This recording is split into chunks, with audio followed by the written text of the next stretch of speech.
Cue the intro.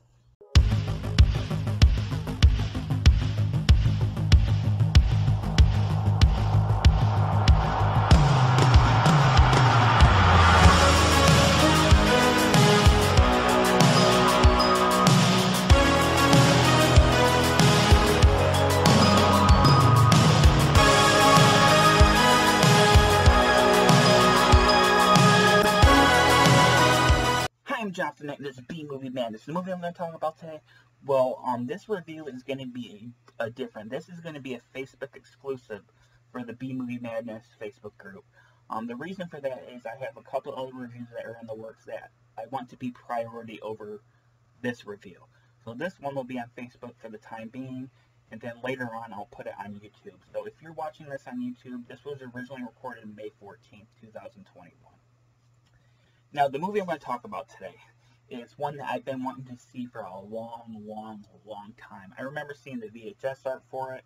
I remember downloading the VHS rip of it and then not watching it because it ended up getting buried underneath a million other VHS rips that I downloaded. So I just never watched it. And then I remember hearing about the director of the movie. He was one of the unfortunate people to die in the World Trade Center attacks. He actually worked in one of the buildings.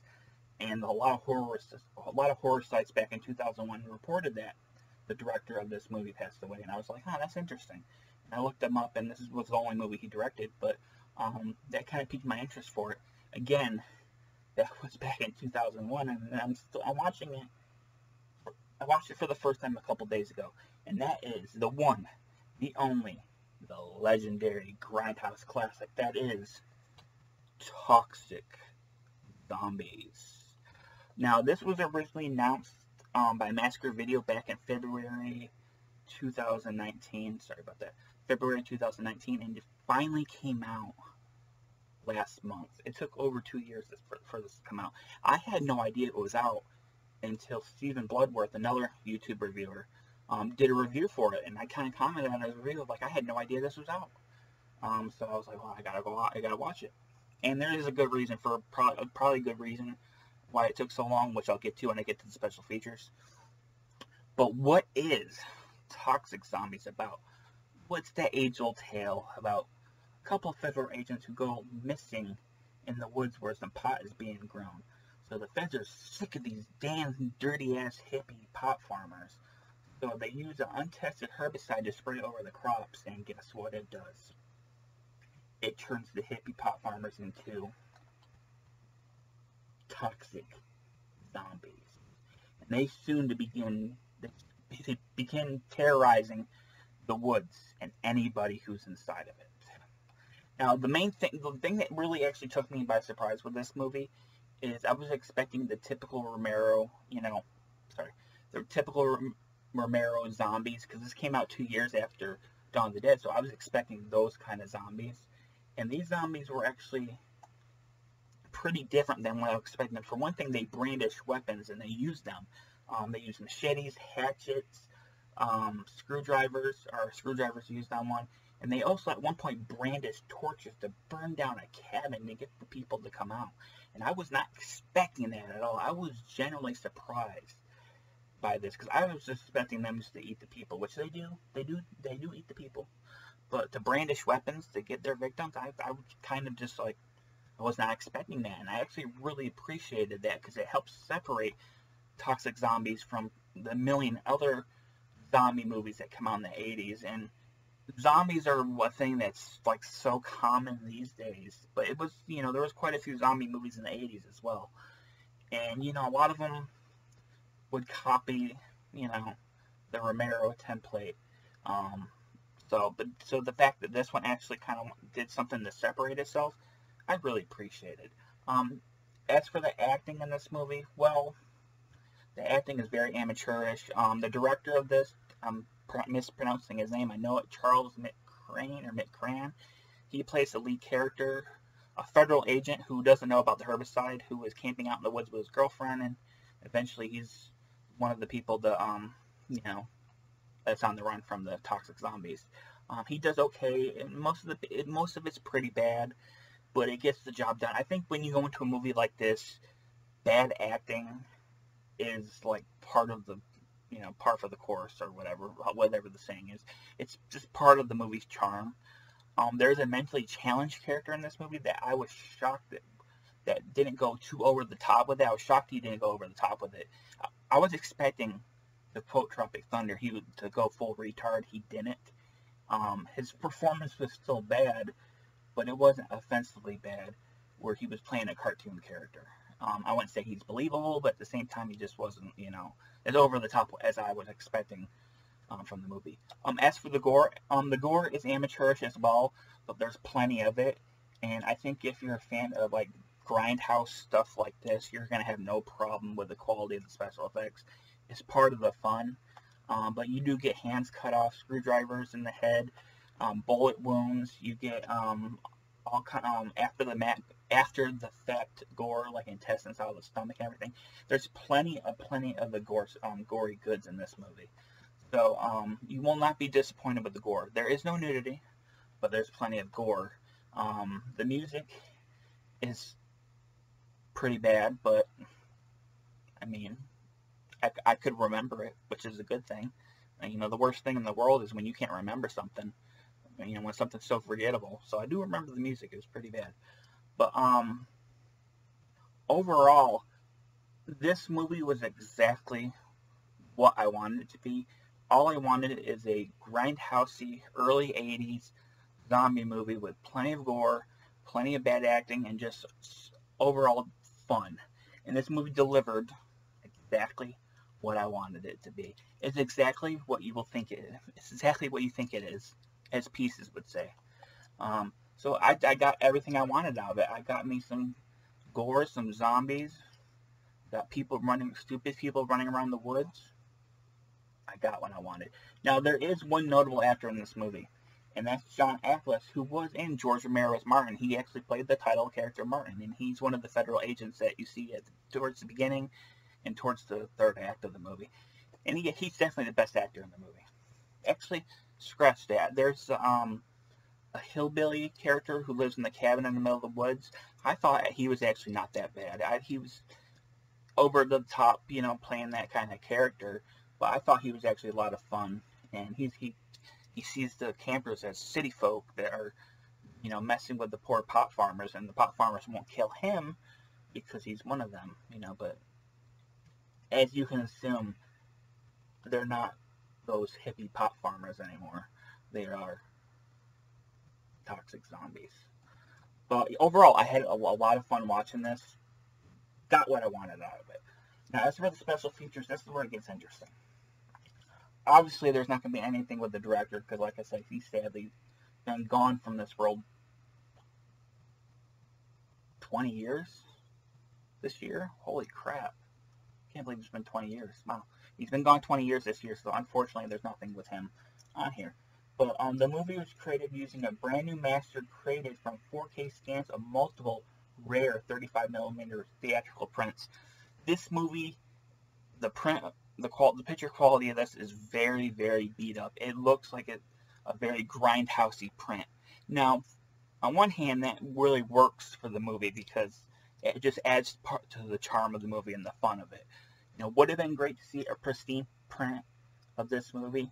Absolutely, but obviously that could not have been done. That's probably one of the reasons why it took 2 years to come out.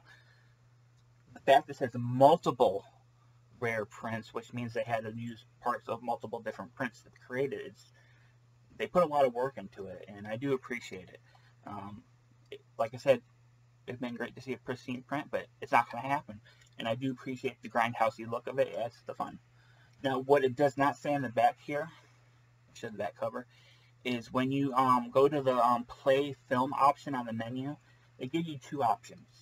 Option 1 is, I believe, you play the film print, and option 2 is play uncut version with video inserts. Now, I played that version because I assumed that the video inserts would be like the gore, like that, you know, the film, maybe they had a print that just had that stuff cut out. So as I was watching the movie, I wasn't seeing any video inserts. And when it got to like the last like 10 minutes of the movie, I was like, maybe they already happened. I simply just did not notice them. Kind of funny that I wouldn't notice a film print versus a VHS, but so be it. Then the video inserts kick in. The final 4 minutes of the movie, the epilogue of the movie, are all from a VHS transfer, because I'm just assuming that they did not have a film print version of that scene. Now, it was cool that they included that. Personally, I prefer the film print version, not because of the print quality, because I think the movie ends on a very abrupt note, but a much higher note, like a more grindhousey note. I think the epilogue just goes on for too long, and it's not really that necessary in my opinion. The movie can be enjoyed without it, but I think it's super freaking cool that they included an option to watch it. I think that's really cool. Interesting note, this movie was on the Video Nasties list under a different title, which I'll get to in a minute. But before it was put on the Video Nasties list, it had a VHS release, and that release was missing those final 4 minutes, that 4-minute epilogue scene.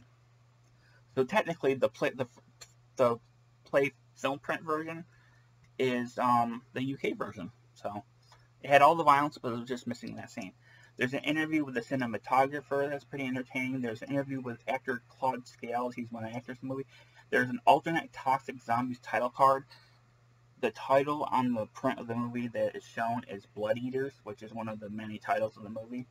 But it's cool. That happens a lot with Blu-rays, where the print they have has a different title than what people are used to. But, of course, they give you an option to watch, or at least see what the title card look like. There is subtitles, image galleries, and there's trailers for other releases. Yeah. As for that, I know on the Blu-ray.com forums, they are doing, I guess, replacements because the printing company cut too much. You can see it, the logo is further off that way.